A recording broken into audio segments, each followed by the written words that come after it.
Que la paix, la grâce et la miséricorde de Dieu soient avec vous dans le nom précieux de notre Seigneur Jésus-Christ. Comme promis, je crois que par la grâce du Seigneur, nous allons quotidiennement ou chaque 2 jours essayer de nous exhorter en ce qui concerne toujours la parole du Seigneur, des exhortations qui n'iront pas en tout cas au-delà de 20 minutes. Nous prendrons chaque fois que nous serons devant vous par la grâce du Seigneur et je dirais 10 à 15 minutes, si on peut exagérer jusqu'à 20 minutes, juste pour nous exhorter. Donc là, sans plus tarder, nous allons prendre 2 ou 3 portions des Écritures, je crois. Je suis dans le livre de l'Exode, chapitre, Exode chapitre 3e, je prends le verset 7 et 8, il est écrit: L'Éternel dit, j'ai vu la souffrance de mon peuple qui est en Égypte et j'ai entendu les cris que lui font pousser ses oppresseurs, car je connais ses douleurs. Je suis descendu pour les délivrer de la main des Égyptiens et pour les faire monter de ces pays dans un bon et vaste pays, dans un pays où coule le lait et le miel, dans les lieux qu'habitent le Cananéen, les Ossiens, les Amoréens, le Phérézien, le Zévien et les Jébusien. Que Dieu ajoute beaucoup de bénédictions à la lecture de sa parole. Bien-aimés dans le Seigneur, donc nous allons juste prendre ce passage des Écritures dans un sens d'exhortation. Ici, c'est l'Éternel Dieu qui dit, avant de faire quoi que ce soit, je voudrais nous exhorter, cher peuple de Dieu, à d'abord reconnaître que Dieu est celui qui entend, Dieu est celui qui voit. Je dis ça par rapport à ce passage d'écriture. Là, Dieu est en train de dire à Moïse, le verset 7, j'ai vu la souffrance de mon peuple. Donc, nous avons un Dieu qui voit. Lorsque le peuple de Dieu souffre, les enfants de Dieu souffrent, Dieu voit. Mais il y a encore une chose. Non seulement Dieu voit notre souffrance, il dit encore: j'ai vu la souffrance de mon peuple qui est en Égypte et j'ai entendu les cris que lui font pousser ses oppresseurs.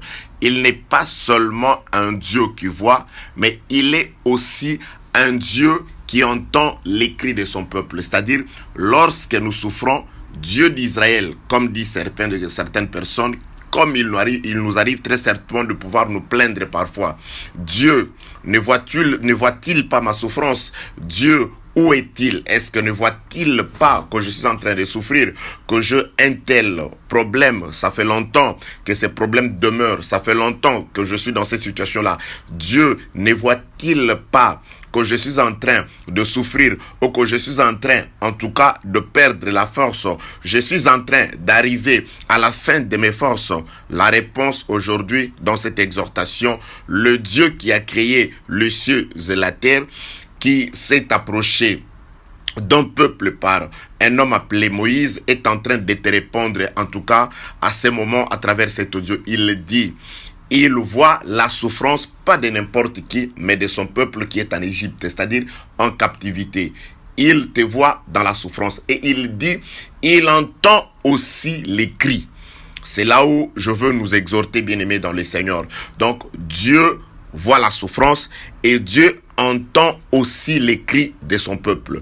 Il y a certaines personnes qui souffrent, mais qui ne savent pas crier à l'Éternel. Il y a des gens, malheureusement, qui sont en train de souffrir, mais ils souffrent en silence. Souffrir en silence ne veut pas dire ne pas se plaindre. Il y a des gens qui ont des problèmes. Il y a des gens qui sont dans des difficultés, mais ils ne se plaignent qu'auprès de leurs semblables. Ils ont la facilité d'aller de maison à maison, de visiter un homme à un autre, tout simplement dans le but de pouvoir se plaindre sur leur cas, se plaindre sur leur situation. Il y a même des gens dont la souffrance est devenue un instrument pour faire décourager les autres. Qu'est-ce qu'il va faire? Tu continues d'aller à l'église. Tu sais combien d'années j'ai souffert? Tu sais ma maladie? Tu sais ce que j'ai déjà fait? Je criais. vous avez le temps de pouvoir vous plaindre. Ça, j'appelle ça souffrir en silence. C'est-à-dire, vous n'avez pas le temps de crier à l'Éternel. Dieu voit la souffrance et Dieu entend les cris. Là, il dit à Moïse, car je connais sa douleur. Donc, Dieu devait connaître la douleur de son peuple. Comment Dieu connaîtrait-il la douleur s'il est resté spirituel? Donc, tout le temps que Dieu est resté spirituel, il n'a pas eu le temps de pouvoir connaître, de pouvoir palper la douleur de son peuple. C'est pourquoi je te dis aujourd'hui, toi qui as un problème, toi qui es dans des difficultés, toi qui es dans la souffrance, Dieu te voit souffrir. Dieu est là pour entendre tes cris. Il veut entendre tes cris. Il veut que tu te plaignes, pas aux hommes, mais à Dieu. Certainement, tu peux aller te plaindre auprès, ou je ne sais pas, exposer ton cas auprès d'un homme de Dieu, auprès d'un frère, car il est aussi recommandé de pouvoir nous porter les fardeaux les uns des autres. Ce n'est pas une mauvaise chose. Mais là, je m'en vais t'exhorter à ce moment que tu es bien-aimé. Tu dois savoir, et ça, tu dois le retenir, que tu es la seule personne capable de mieux expliquer ton problème à Dieu. Ce que tu ressens, tu peux bien l'expliquer à un serviteur de Dieu. Tu peux bien l'expliquer à un frère. Mais il n'arrivera jamais, cet homme-là à qui tu as toujours donné des explications. Il peut compatir. Il peut parler de toi à Dieu par Jésus-Christ. Mais il ne sera pas à mesure de mieux expliquer ce que tu ressens à Dieu. Il n'y a que toi qui sois capable de bien expliquer ce que tu veux à Dieu. Il n'y a que toi qui soit capable et bien disposé de bien expliquer ton problème à Dieu. Tu peux me parler de ton problème. Ce n'est pas une mauvaise chose. Oui, je dirais un mot, 2 mots à Dieu. Mais je ne prendrai pas autant de temps pour toi que pour moi-même. Car tout homme a d'abord ses propres problèmes. Il a ses propres projets. Il a ses propres difficultés. Bien sûr, nous prions pour les gens. Nous présentons aussi les problèmes des gens. Mais celui qui souffre est la personne la mieux placée pour expliquer son problème à Dieu. Ce que tu ressens, c'est comme une femme enceinte qui se tord de douleur. Je suis un homme. Elle peut m'expliquer, voilà comment je ressens. Oui, je vais compatir. Mais je ne parviendrai pas à sentir cette douleur-là parce que je n'ai jamais été enceinte. Donc ça, je suis allé juste pour te donner un exemple et te fortifier et que te donner vraiment le courage de te présenter à Dieu. Explique ton problème à Dieu. Tu es la personne la mieux placée pour bien expliquer ton problème à Dieu. Pour faire pour bien expliquer, je dirais, en détail ce que tu ressens, ce dont tu as besoin et pourquoi tu veux que Dieu te fasse cette grâce. Il dit, je vis la souffrance de mon peuple. Il voit la souffrance de son peuple. J'ai entendu ses cris. Il veut entendre ton cri. Il veut t'entendre crier vers lui.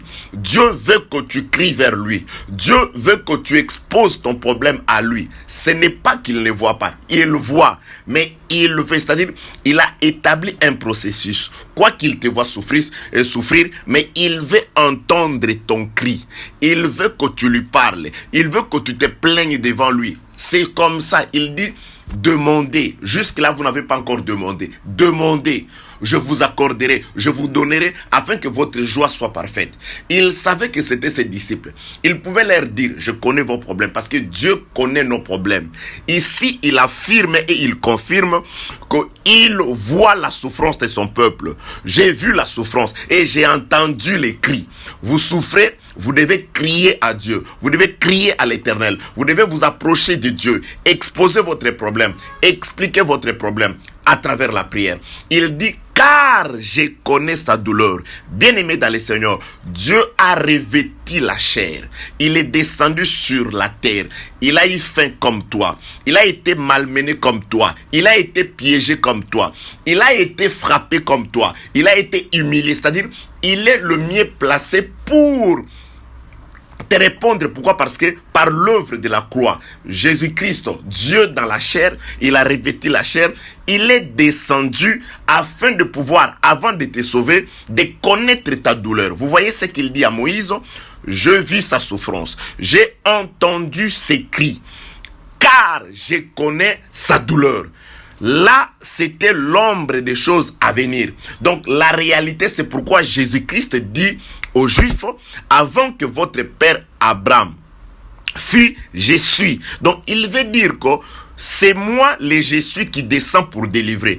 Car c'est Dieu qui parlait à Moïse, était encore esprit. Dieu, esprit, ne pouvait pas connaître. Oui, il voyait le peuple. Mais connaître la douleur, il l'a expérimenté dans sa chair. Donc Dieu devait revêtir la chair, devenir comme un homme, afin de vivre ce que l'homme a vécu éloigné de Dieu. Jésus-Christ est sur la terre, il a eu sommeil, il a eu faim, il a pleuré. Le Seigneur de gloire, oui, il lui est arrivé de pleurer pour manifester son amour.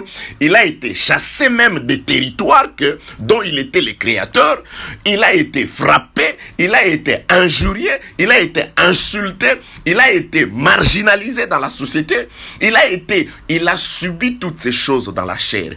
Et Jésus-Christ a subi toutes ces choses dans la chair pour te répondre aujourd'hui qu'il voit ta souffrance. Il veut t'entendre crier. Car Dieu, dans la chair de notre Seigneur Jésus-Christ, il connaît ton problème, il connaît ta douleur, il connaît ta souffrance parce qu'il l'a expérimenté. Et la Bible déclare, il est mieux placé pour nous sauver. Parce que comme les enfants participent au sang et à la chair, Dieu, par Jésus-Christ, a participé lui-même au sang et à la chair. Il a connu la souffrance, il a connu le soleil, il a connu toutes ces choses-là. Il a connu les intempéries, il a connu les vagues. Tout ce que tu vis, Jésus-Christ l'a connu dans la chair, sauf le péché, parce qu'il lui n'a pas péché. Mais il a revêtu la chair afin de pouvoir accomplir ce qu'il a dit à Moïse. Je vis la souffrance de mon peuple qui est en Égypte, quand tu es en captivité, et j'ai entendu ces cris qui lui font pousser ses oppresseurs. Car je connais ses douleurs. Dieu connaît tes douleurs. Jésus-Christ dans la chair, il a expérimenté. Aujourd'hui, il peut dire comme dans le verset 8, je suis descendu pour les délivrer de la main des Égyptiens. Donc, il est réellement descendu pour te délivrer. L'œuvre de la croix, Jésus-Christ de Nazareth a connu la souffrance dans sa chair. Il a connu la douleur dans sa chair afin de te dire, voici la solution à ton problème. Il dit, je vis la souffrance, j'ai entendu les cris, car je connais ces douleurs. Dieu connaît tes douleurs. Désormais, à travers l'œuvre de la croix, le Seigneur te dit et le Seigneur t'indique qu'il connaît tes douleurs, qu'il connaît tes problèmes. Il est à même de pouvoir satisfaire à tes problèmes. Il est à même de pouvoir répondre positivement à ta demande. Quels que soient les problèmes, quelles que soient les difficultés. Bien-aimé, je te dis par cet audio que Dieu est celui qui connaît tes douleurs parce qu'il l'a expérimenté dans sa chair. Il est descendu afin de devenir comme toi, de porter la douleur de manière à ce qu'il puisse dire, je suis réellement descendu pour te sauver.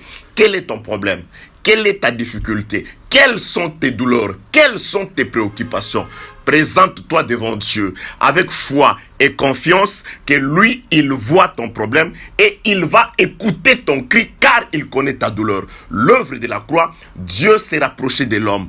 Dieu est descendu afin non seulement d'écouter, mais de vivre les problèmes de l'homme. Dans sa chair, il a vécu. Il sait comment c'est difficile que d'être sur la terre.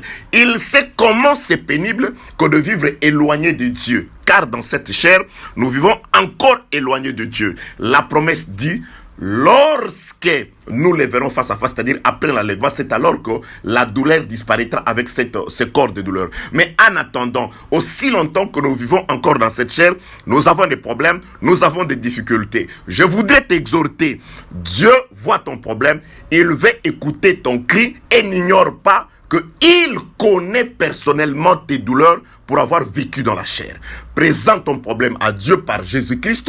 Tu es la personne la mieux placée pour bien expliquer ton problème. Il entend, il descend, il va te délivrer.